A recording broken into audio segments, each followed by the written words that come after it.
अस्सलाम वालेकुम। अस्सलाम वालेकुम। मैं कश्मीर की बेटी हूँ। मैं पाकिस्तान से इल्तिजा कर रही हूँ कि खुदा का वास्ता हमारा कश्मीर आपकी तरफ देख रहा है। हमारे माओ बहनों पे बहुत जुल्म हो रहा है। मेरा दिल दुख रहा है। हमारी आस ऊपर अल्लाह पे, नीचे पाकिस्तान पे है। मैं वज़ीर आज़म इमरान खान की बहुत शुक्रगुजार हूँ कि आज तक जितने प्राइम मिनिस्टर आए हैं किसी ने ऐसी बात नहीं की, आगे होके नहीं बोला। मैं उनकी बहुत शुक्रगुजार हूँ। वो आगे होके बोले, हमारा साथ दे रहे हो। अल्लाह करे उनको इतनी हिम्मत दे, इनकी इतनी हिम्मत दे कि कश्मीर आज़ाद हो जाए। जब उन्होंने बोला कि मैं पाकिस्तान का सफ़ीर बनूंगा, इंशाअल्लाह वो बन के रहेगा। और मैं उनकी बहुत इज़्ज़त करती हूँ, दिल से प्यार करती हूँ कि आज तक किसी ने इस तरह नहीं बोला जिस तरह उन्होंने बोला। खुदारा हमारे कश्मीर में बहुत जुल्म हो रहा है। मेरा कश्मीर यही कह रहा है कि मैं पाकिस्तान की तरफ देख रहा हूँ और पाकिस्तान हमारी मदद करेगा। ये मैं दिल से कह रही हूँ कि जो पाकिस्तान है मेरे कश्मीर के साथ बहुत प्यार कर रहा है। इंशाअल्लाह मुझे उम्मीद है कि कश्मीर पाकिस्तान का साथ देगा, कश्मीर आज़ाद होकर रहेगा और जो कश्मीर है पाकिस्तान बनेगा।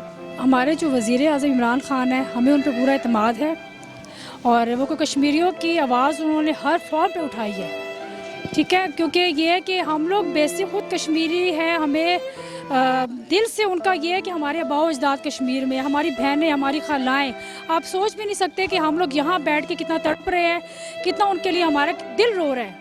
ज़रूरी नहीं कि हम आंसुओं से रोए, हमारा दिल रो रहा है क्योंकि हम मेरे नेबर्स हैं। ये हकीकत बात बता रही हूँ कि उनकी बेटी वहाँ पर उससे शादी हुई है। जब से उसने सुना है कि कर्फ्यू लगा है कि मेरी बेटी की बात नहीं हो रही फ़ोन पे, उनको फालज का अटैक हो गया कि सिर्फ वहाँ पर नहीं है ये कंडीशन, यहाँ पर भी ये कंडीशन है। तो हमारा बस नहीं चल रहा, लेकिन हमें वज़ीर आज़म इमरान खान पे पूरा एतमाद है और खुदारा हम लोग अक़वाम मुत्तहिदा से ये अपील करते हैं कि जो जुल्म, जो इतना जुल्म के चीज़ देख के हम लोग अगर इग्नोर करें तो इससे बड़ी मैं कहती हूँ कि नाइंसाफ़ी नहीं होगी। तो क्या नाम है, हम इमरान खान से ये भी अपील करते हैं कि हर फॉर्म में तो उन्होंने उठाया है, लेकिन बेसिक सबसे पहले कि ये काम करें कि जो कर्फ्यू है, जो इंटरनेट बंद है, जो फ़ोन सर्विस बंद है, ये बहाल की जाए ताकि हम अपने प्यारों से मिलें, बात कर सकें, हम नेट पे देख सकें उनको कि खैरियत से, क्योंकि हमें नहीं पता कि वो ज़िंदा भी है कि नहीं है, वो किस हाल में है, वो भूखे प्यासे। मुहर्रम का महीना करबला वहाँ भी मची हुई है। तो मेर हमारा यही है, लेकिन हमारी जुर्रत, हमारा हौसला उसी तरह है। हम लोग ज़ुबान बोलने वाले हैं, हम लोग कश्मीरी हैं, हमारे बावजदाद वहाँ के हैं। तो मेन ये है कि बस कर्फ्यू हटाए सबसे पहले बेसिक वजह ये है कि कर्फ्यू हटाएंगे, उसके बाद अगली सूरत हाल देखेंगे कि वहाँ क्या है। वहाँ इंसानियत का खून हो रहा है। इतने दरिंदा सिफ्त मैं कहती हूँ कि इंसान तो वो कहलाने के लायक ही नहीं है कि जो औरतों पे और मजलूम बच्चों पे जो अगर कोई हाथ उठाएगा तो वो इंसान नहीं है। शुक्रिया। नरेंद्र मोदी ने उधर बयान दिया कि वहाँ जुल्म मुसलमान कर रहे हैं और मुसलमान दहशतगर्द हैं, तो क्या कहते हैं? वो दरअसल कहते हैं ना कि अपना आप छुपाने के लिए कोई और इशू आगे कर देना। ये तो पूरी दुनिया जानती है कि नरेंद्र मोदी जो है उसको तो मैं कह सकती हूँ कि वो किस जगह से वो आया है। उसका बेसिक काम ही यही था। वो पहले भी इंडिया में भी उसने सिखों पे ये जुल्म किया है, सिखों का कत्लेआम उसने किया है, औरतों का कत्लेआम किया है, औरतों की बेहुरमती की है उसने। और वो कौन उसका यकीन करेगा? कोई भी यकीन नहीं कर सकता। और मुसलमान तो ऐसी कौम ही नहीं है।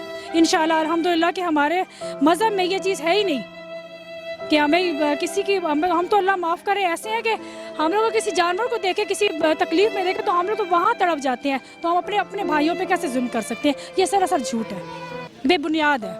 शुक्रिया। तो आपको इधर आए कितना अर्सा हो गया? मुझे हो गया 30 साल। इधर 30 साल हो गए। जब 28 साल के बाद जब मैं वापस गई तो उधर फौज मैंने देखी। उन लोगों पे तब भी इतना जुल्म हो रहा था कि 7 बजे के बाद वो बाहर नहीं निकल सकते थे। अब जब हमारा गांव हुआ उसके साइड पे 5-6 कैंप लगे हुए हैं। जब भी हम कहीं जाते थे पहले गाड़ियों को चेक होता था, हालांकि होता कुछ भी नहीं था। तब भी उधर इतना जुल्म देखा कि मैं कह नहीं सकती। हमारी माएँ बहनें जो हैं उनकी असमतों पे वो लूट रहे हैं। वो भी हम परेशान हैं। काश हम जा सकते हैं, उनको कुछ कह सकते हैं। मेरी तरफ से उनका यही पैगाम है कि हमारी दुआएं, हमारे बच्चे, हमारा सब कुछ आपके साथ है।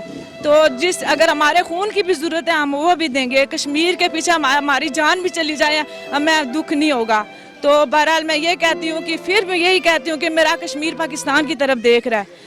और बस क्या कह। शुक्रिया सर।